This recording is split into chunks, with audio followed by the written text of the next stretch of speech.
dañu seetlu atum 2000 ba léegi li xew ci réew mi musu fee xew askan wi yëpp bokk benn kàddu ñoo ngi naan wooy ndool gi ci réew mi.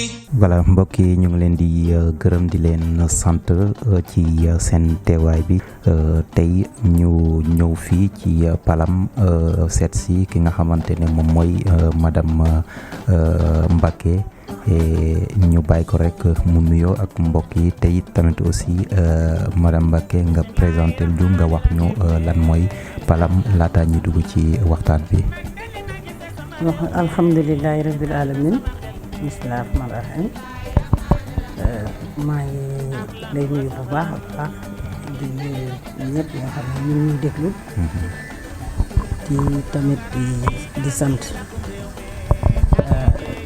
man madame Mbacké Khady Fall Ndiaye nekk directrice donc programme bi nga xam ne mooy programme d'alphabétisation et d'apprentissage des métiers pour la lutte contre la pauvreté muy maanaam daal xalaat boo xamee bi gouvernement du Sénégal ak la Banque islamique de développement ak ministère de la femme de la famille du genre et de la protection des enfants ñoo xalaat par rapport ak ñii nekk ñi jigéen yi surtout en milieu rural jeunes yi ak xale yi mel malgré lépp liñ ci def ndax gouvernement bi lu ne def na ko ci pour jëmale leen kanam ñu am nag xalaat boo xam ne dañu war a xeex ñàkk ndax bala ngay mën a am dara il faut nga jóge ci ñàkk bala ngay jóge ci ñàkk tam il faut nga am xam-xam donc moo tax ñu ne alphabétisation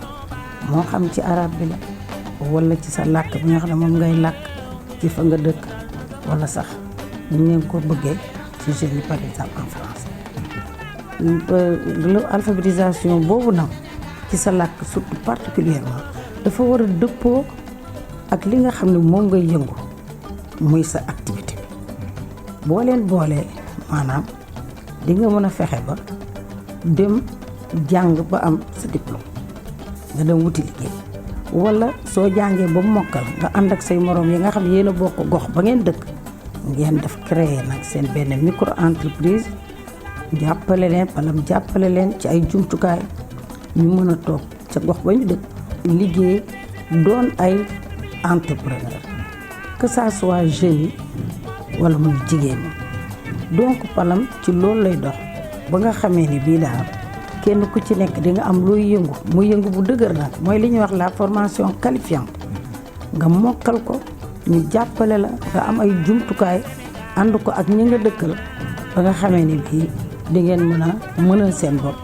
mënal seen waajur fa ngeen dëkk muy gox ba itam ñu sentir ne kenn ku ci nekk am na lu mu jàpp te ni ma koy waxee rek kenn ku ne boo amee loo jàpp rek émergence daal di dugg mooy maanaam jëm kanam mënal sa bopp te kenn ku ne boo mënal sa bopp rek Sénégal day daal di jëm kanam loolu la Palam di liggéey ba nga xamee ni bii daal xale yu ndaw yi nga xam ne jàngatuñu école ñu mel ni dañ leen wax daal ñii mënatuñ dara xamatuñ dara ñu bàyyi leen ñuy taxawaal Palam dafa ñëw récupérer ñoom. D'accord. Am nu muy doxalee ñoom. ñëw ci jeunes yi am ñuy doxalee ñoom ñëw ci jigéen ñi am ñuy doxalee ñoom ñooñu nag defe naa ñooy xolu famille yi ñooñu boo leen jàppale defe naa mbir yi dina jëm kanam. d'accord ok ci programme boobu la sax gis nañu sax daal vraiment lu gën a bëri mooy jigéen ñi tamit aussi ngeen di jàppale ci wàllum formation bi ak microfinance loolu tamit aussi Palam ban taxawaay la am daal vraiment ci li ñuy gis tamit aussi ngeen di ko produire aussi via jigéen ñooñu. waaw comme ni ma ko waxee rek Palam dafa nekk programme boo xam ne bu complexe la. am gis-gis ci mbiru famille parce que approche Palam mooy la famille ndax soo dimbalee kenn ci famille bàyyi ci des affaire bi du xaw a dox loolu moo tax comme ni ma ko waxee xale yi ak jeunes yi mais nag ñu gën a jox tamit bopp jigéen ñi parce que jigéen ñi comme ni ñuy waxee ñooy xolu famille bi jigéen ñi suñ leen jàppalee rek mel na ni tamit yombal nañu liggéey bi ci biir famille jigéen ñi nag jàmbaar lañu xam nañu ñi ci ëpp ci jigéen ñi kenn du xëy tëdd di nelaw ku ci nekk soo xëyee yaa ngi nekk ci loo yëngatu mu jural la koom-koom mu tuuti wala mu bari yaa ngi cee yëngatu pour andi ko ci sa biir kër. Gouvernement bi aussi comme ni ma koy waxee am na lu bëri luñ ci def. man am na lu ma ci xam parce que am na programme yu bëri accompagné naa leen. waaye ñu xool ne am na façon doxalin boo xam ne bi pour jigéen ñi autonome mënal seen bopp buy yóbbaale famille bi yëpp. am na lu mu la war a laaj. ci jigéen ñooñu nag comme ni ma ko waxee Palam amoon na programme bu njëkk phase 1 bi ñu enrôlé woon maanaam 10 000 fukki junni jigéen. genn wàll ga organiser nañ leen jàppale leen ba tey ñi ngi am seen micro entreprise di liggéey. ñu évaluer programme bi gis ne am na ay résultats yu am solo ñu ne kon Palam 2 bi ñu defaat Palam 2 ñu ne dinañu jëlaat encore juróomi junni jigéen yoo xam ne li ñuy jëkk a def mooy ñëw waxtaan ak ñoom informer leen sensibiliser leen ba ñu xam fan lañu war a jëm ak ñoom ñu xam tam seeni bëgg-bëgg xam tam ci lan la ñuy yëngatu soo defee loolu ba pare da nga leen di formaliser parce que li ñuy wax ne dañ leen war a yóbbu ñu autonome créer ay entreprise loolu dafa am lu mu laaj donc ñu dimbali leen ba formaliser groupement yi nga xam ne moom la ñu créer maanaam ñu am GIE suñu paree ci loolu ñu xool activité ba ñu nekk di ci yëngatu te mu dëppoo ak li gox bi laaj mu dëppoo ak li département bi laaj mu dëppoo daal maanaam ak li région bi laaj bu ko defee ci loola la ñuy ñëw nag tàggat leen bu ñu gën a mokkal activité yooyu ñu doon def parce que jigéen ñi li may wax seen jàmbaar dañuy góorgóorlu di dem ak dikk rek mais am na loo xam ne boo leen tegee ci yoon tey di ngeen leen dégg fa sori loolu moo tax formation boobu technique ñu ñëw bu renforcer ko bi ñu paree ci loolu ndax boo nee micro autonomie war nga tamit am beneen xam-xam bu dul rek mokkal activité bi ñu ne alphabétisation boo xam ne bi dafay dëppoo ak activité bi ñu ne loolu doyul il faut ñu jàngal leen gestion pour ñu mën a xàmmee seen bénéfice ak seen capital pour ñu mën a xàmmee lan moo dugg lan moo génn pour ñu mën a xàmmee maanaam stock bi maanaam lépp loo xam ne war nañ ko xam en terme de gestion ci benn micro entreprise loolu dañ leen koy jàngal te kenn ku nekk na nga xam sa rôle ak sa responsabilité parce que c'est très important. loolu bu ñu ko defee ba pare dañu leen di tàggat nag ci naka la ñuy tënk bindee projet. parce que boo bëggee def dara foog nga am projet. te am nañu ay partenaires yoo xam ñoom la ñuy liggéey mooy les opérateurs techniques ak les opérateurs en alphabétisation ñooñu ñooy ànd jàppale leen ba ñu bindal leen projet. suñu bindee projet bi te xam ne femmes yi dañu ci participer ci ni ñuy bindee projet bi léegi nag dañuy dem seeti les SFD services financiers décentralisés yi nga xam ne dañu am ak ñoom partenariat ñooñu ñu jox leen projet yi ñu xool ko seet ko bu ñu ko seetee ba seppal ko xam ne projet bi dëgër na ñu ànd ak bénéficiaires yi femmes yi dem wuti ay facture proforma parce que du xaalis lañ leen di jox tey dañoo changé aussi doxalin ci financement yi parce que xam nañu jigéen ñi jàmbaar leen jox nañ leen lu bëri ci financement ci xaalis mais ku xëy sa kër dem jëli financement biñ la jox te bàyyiwoo fa ndékki bàyyiwoo fa añ bàyyiwoo fa reer booy wàññee ko di nga jaar di nga jaar di nga ca cof am loo yóbbu boo demee bala ngay tàmbali projet bi sa doom feebar mbaa kenn am lu ko kii di nga cof yóbbu hôpital mais à force nga koy cof lii taxoon xaalis bi jóg dootoo ko def te da lay indil ay bor ba pare te doo avancé moo tax ñu ne ñun dañuy tamit changer innover def financement islamique duñ la jox xaalis bi mais yow daay seeti sa jumtukaay yi nga soxla pour liggéey ñu ànd ko ak yow ak service financier décentralisé bi jëndal la jumtukaay yi tàggat la gunge la ba nga installé wu yéen ñëpp ñaar fukki groupement femmes ak juróom lay doon par micro entreprise kenn ku ci ne wala groupe bu ne am nga looy def dañ lay defal ay postes de responsabilité commission nangam commission formation commission achat commission stock bu ko defee kenn ku ne da ngay sentir sa bopp ci biir am ci responsabilité dootul doon rek présidente bi wala secrétaire bi wala ñoom ñaar dong ñooy dem ñooy dikk déedéet ñu ko séq kenn ku nekk da nga ci am sa rôle ak sa responsabilité ñu tàggat la ci former la di leen gunge nag topp di leen seet ba xam surtout en termes de perfectionnement ci alphabétisation bi. D'accord. ndax mën nañu bind compte d'exploitation parce que loolu je pense que c'est important. C'est important. loolu yëpp bu ñu leen ko defalee. tout le contenu nécessaire toute la quintessence de mise en place micro-entreprise. suñ leen ci jàppale ak opérateur technique yi opérateur alpha yi. avec les acteurs porteurs de dynamique communautaire au niveau terrain. avec les collectivités territoriales tous les acteurs concernés ensemble bu ñu leen gungee tuuti dinañu gis ay femmes de véritables femmes entrepreneurs. D'accord. finalité bi. mooy pour ñu doon entrepreneur il faut ñu am ay produits labellisés. loolu tax ñuy mettre l'accent sur la formation. il faut également ñu am benn marque buy wane ni seen produit yi seen normé mooy le Fra. on ñu yokk ci leneen aussi femmes yi pour ñu war a mën a vraiment dem dëggantaan il faut ñu xam lan moo xew feneen. D'accord. mooy immersion. dem ci yeneen entreprise plus développées. kon donc loolu dafa bokk ci critères yi nga xamante critères d'éligibilité yi. tout à fait surtout d'évaluation des femmes qui sont capables. En tout cas d'aller seules. Ça c'est très important. Donc voilà un peu autonomisation boobu lan la ñuy def ba femmes yi mën a autonome parce que c'est très important boo ci bàyyi rek dina am lu sooxe ci liggéey bi. Et je sais que depuis la phase 1 tey jii am nañu femmes yu participer à des foires peut-être loolu dinañ ci dikk.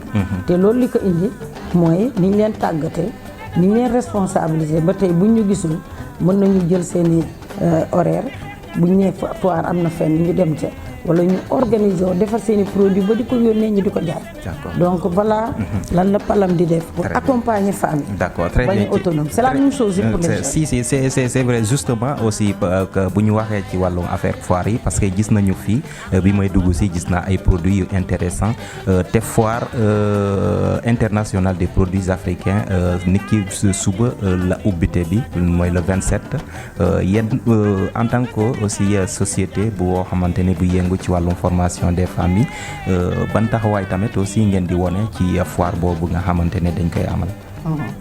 bon foire boobu comme ni ko suñu ministère de tutelle et ministère de la femme de la famille du genre et de la protection des enfants orienté selon aussi principe yi nga xam ne tam moom la foire bi tëralee.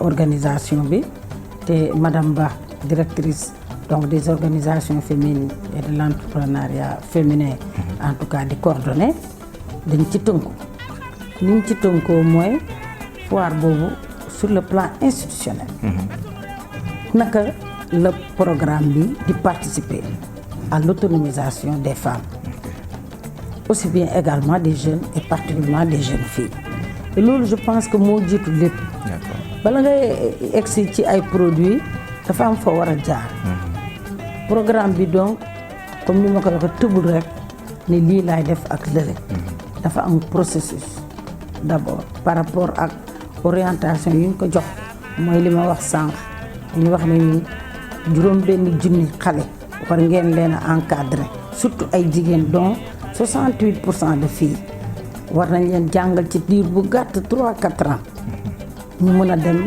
continuer ji seen étude wala ñu mën a accéder sur le plan académique à l'enseignement moyen secondaire et loolu def nañ ko. D'accord.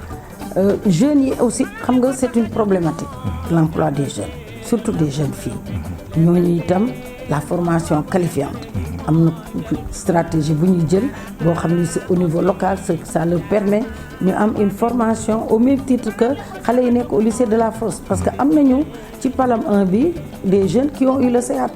D'accord. à l'instar du lycée de la Fosse. beneen bi tamit moom mooy jigéen bi donc loolu yëpp pour nga mën ko def il faut nga gëstu une étude du milieu pour xam d'abord ñii lan la ñu bëgg quelles sont les opportunités locales est-ce que dëppoo na ak li nga xam ne bu ñu ko defee dinañ ci génn wala déet il y a tout un travail. D'accord. Il y a également la planification des activités parce que bu ñu la nee programme bi juróomi at la. war nga ko planifier.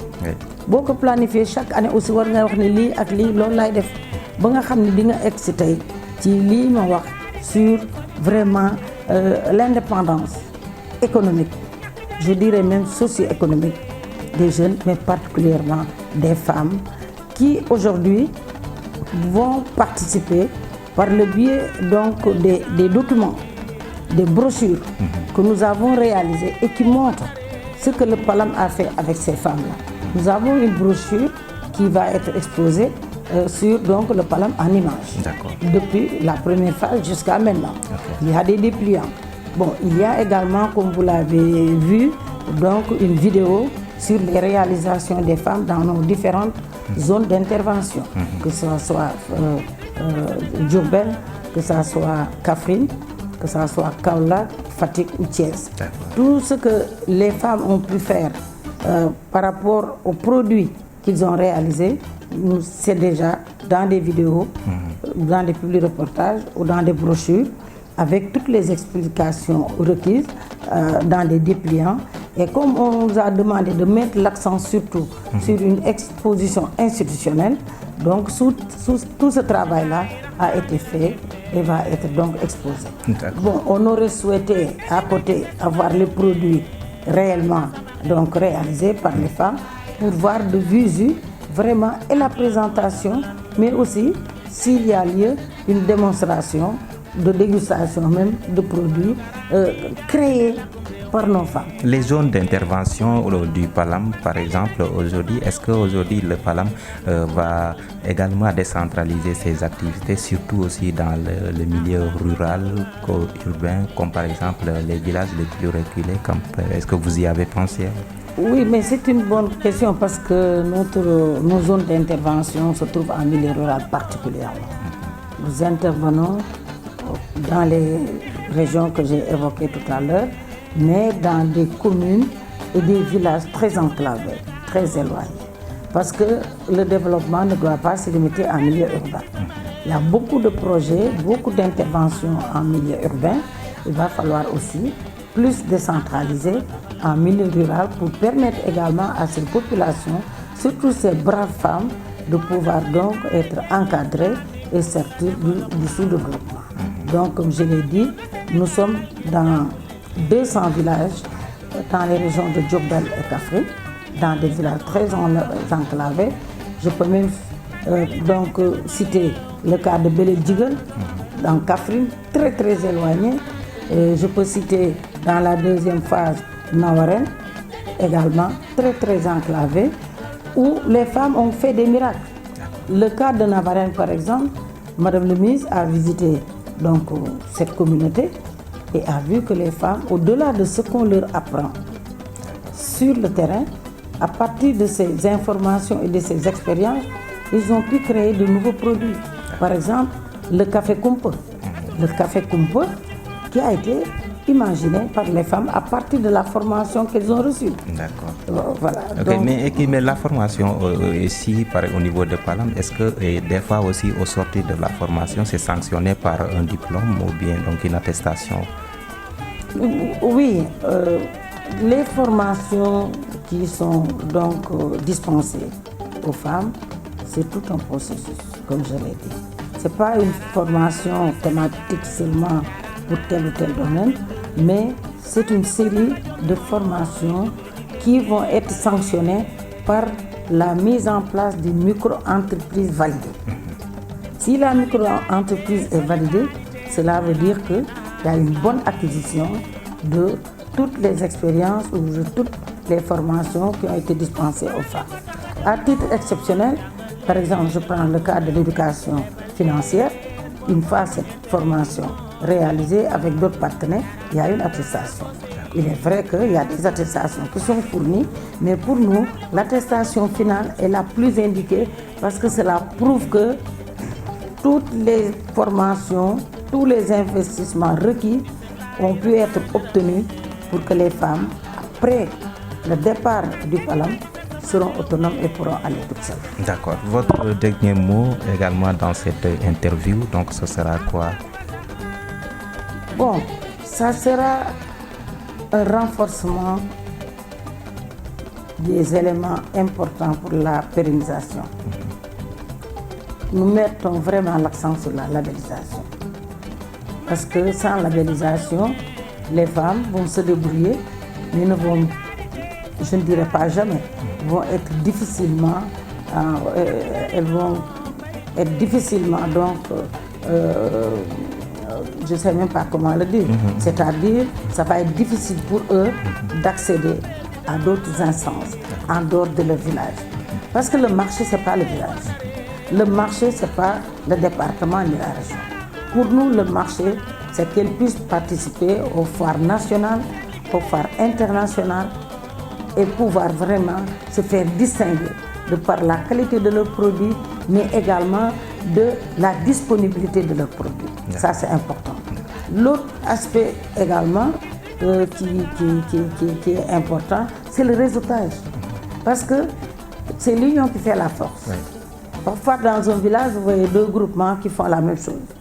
Et ça va être difficile de vendre. D'accord. Ou même dans des communes proches, on fait la même chose. Donc, nous mettons l'accent sur le réseautage, en tout cas des GIE qui ont été encadrés par le PALAM. L'autre question que j'ai oublié donc de poser et que c'est important, comment vous faites également avec la concurrence également avec les produits étrangers? Est-ce que ça ne vous contraint pas des fois également de faire correctement votre travail en tant que également des structures qui sont au niveau national? Non, bon, je ne dirais pas non totalement parce que ces produits sont là depuis longtemps. Et les gens ont l'habitude de les consommer. Pour les enlever du marché, ça va être difficile. On n'a même pas l'ambition peut-être tout de suite de les enlever du marché, mais il faudrait en tout cas assurer la qualité. Quand il y a la qualité, une fois que moi je goûte à un produit qui me satisfait, mais je vais retourner acheter le produit. Donc, nous, ce qui est important pour les femmes, c'est l'engagement d'abord. C'est le vouloir, en tout cas de l'activité qu'on est en train de faire. C'est d'acquérir les compétences et de pouvoir également se mettre ensemble. Je l'ai dit tout à l'heure, si on se met ensemble avec des produits de qualité labellisés, vendus dans les supermarchés, vendus dans les foires, je pense que de plus en plus, les produits étrangers vont disparaître. Parce qu'il faut aussi mettre l'accent sur l'information et la sensibilisation. D'accord, ok. Ça, c'est important. ci partie boobu nga ñëwaat ko ci wolof maanaam produit yi nga xamante ne dañuy jógee ci bitim réew. tey gis nañ ko ci marché sénégalais te yéen en tant que daal ay structures yi nekk fii ci réew mi yéen a ngi yëngu ci wàllum tamit aussi formation ak defar ay meññeenteef yi fii local. loolu est-ce que du gàllankoor ci yéen ci wàllum concurrence bi ci marché bi? Bon, je ne vais pas dire gàllankoor parce que comme ni ma ko waxee sànq produit yooyu jóge bitim réew dañ fi yàgg ñëw te ñu koy jaay aussi dañu am capital dañu am doole dañu am force ba nit ñi tam tàmm nañu consommer certains produits étrangers. Donc pour tëb jële leen fii du yomb mais li leen fii jële de façon progressive mooy ñi nekk ci liggéey boobu di liggéey ci transformation produits locaux du ma dugg ci détails yi bu may liggéey dara naa fexe ba mokkal ko maîtriser ko naa ko bëgg naa tamit am engagement bi ba pare di def produit de qualité parce que boo deful produit de qualité su ma ñëwee jënd ko tey mu mel ni par exemple ma jënd karaw su ma demee araw doom bi seey bu dootuma ñëwaat wala su ma amee sànqal ma jël ko dem yéey mu am ay xeer dootuma ñëwaat mais su ma ko defaree avec qualité am si fulla am fayda bëgg ko ba pare lëkkali ko ak ñeneen ñuy def la même chose te s'orienté wuñ mooy réseautage dinañu def quantité bu bëri dinañu def qualité dem itam wuti marché bi parce que marché bi du village bi marché bi da ngay génn wëri ko da ngay génn seeti ko su ma fexee ba am marché bi nag ma fexe ba marché boobu ma jàpp ko mais au fur et à mesure ñuy def loolu ma jënd ko mu neex damay dellu si waat je prends seulement un cas d'un village que nous avions encadré j'oublie un peu le nom mais ce groupement-là, cette micro-entreprise avait participé à une foire à Dakar. Quelqu'un a acheté leurs produits et les a appelés la présidente parce que sur les étiquettes il y avait le numéro de téléphone de la présidente. Il a appelé la présidente et à partir de ce moment cette personne-là commande des produits céréaliers à ce groupement et les exporte vers les États-Unis. D'accord. Donc c'est possible. C'est bien possible parce que les Sénégalais sont partout. Et c'est même ceux qui ne sont pas sénégalais, à force de goûter à nos produits, qui ont de la qualité, je pense, finiront par les adopter. Merci. En tout cas, ça a été un plaisir. Kontaan nañu bu baax a baax bu ñu ñëwee fekk la fii donc ci siège u Palam daje ak madame Mbacké mu nekk tamit aussi vraiment une dame humble te tamit aussi baax lool te tamit aussi disponible. Kontaan nañu trop daal vraiment ba ñu ñëwee découvrir tamit aussi Palam ak tamit li muy def ci jigéen yi. En tout cas ñu ngi lay sant di la gërëm ci dalal bu ñuy dalal. Merci jërëjëf kontaan bu baax di tamit di wax rek au niveau du ministère gis nga programme yu bëri ñi ngi yëngu pour jigéen ñi ak ni ñu ko tàmbalee te ministre madame le ministre santuñu ko mooy ñu ànd ensemble góorgóorlu def benn say une équipe soudée et ensemble on peut soulever des montagnes surtout avec un ministre comme madame le ministre Ndeye Saly Diop. Si on suit ses pas et ses orientations on arrivera à contribuer de façon effective dans le programme PSE, le programme le plan Sénégal le émergent. plan Sénégal émergent parce que le Palam aussi va dans ce sens-là à travers ces 3 axes. Merci. Donc vraiment nous remercions tout le monde et nous demandons une très bonne solidarité, aller ensemble booster le développement, surtout arriver à une autonomisation socio-économique réelle des femmes et des jeunes filles. Merci. Je vous remercie. Merci beaucoup. Merci madame. Donc ça a été aussi un plaisir pour nous également aussi de venir vous rendre visite et ce sera donc la prochaine fois aussi on aura le temps également aussi de parler d'autres aussi projets également donc en tout plaisir. Merci beaucoup. askan wi ñoo ma yóbbante jafe-jafe yi ñu nekkee dañu seetlu atum 2000 ba léegi li xew ci réew mi musu fee xew askan wi yëpp bokk benn kàddu ñoo ngi naan wooy ndool gi ci réew mi